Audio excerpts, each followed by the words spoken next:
Po rozbalení vašej novej sedacej súpravy postavte jednotlivé komponenty sedačky na nožičky vedľa seba na miesto, kde chcete mať umiestnenú sedaciu súpravu.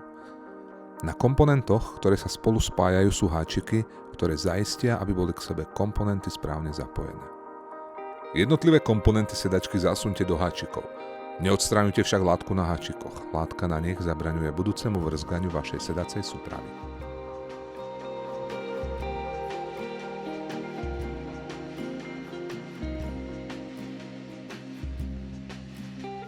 Ak ste sedačku zapojili a nespĺňa vaše estetické požiadavky, pravdepodobne sedačka bola nesprávne zapojená.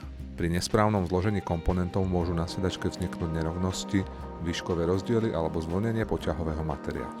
Toto však nie je dôvod na reklamáciu.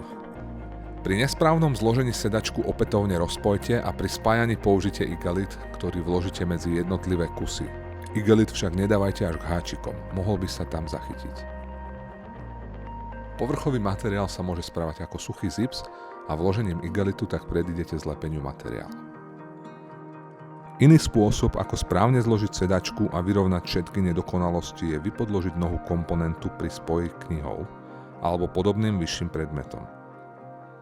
Sedačka je stále zapojená, ale vďaka vypodloženiu vznikne medzi jednotlivými kusmi medzera. Vyrovnajte poťah a po odstránení predmetu sedačka do seba správne zapadne.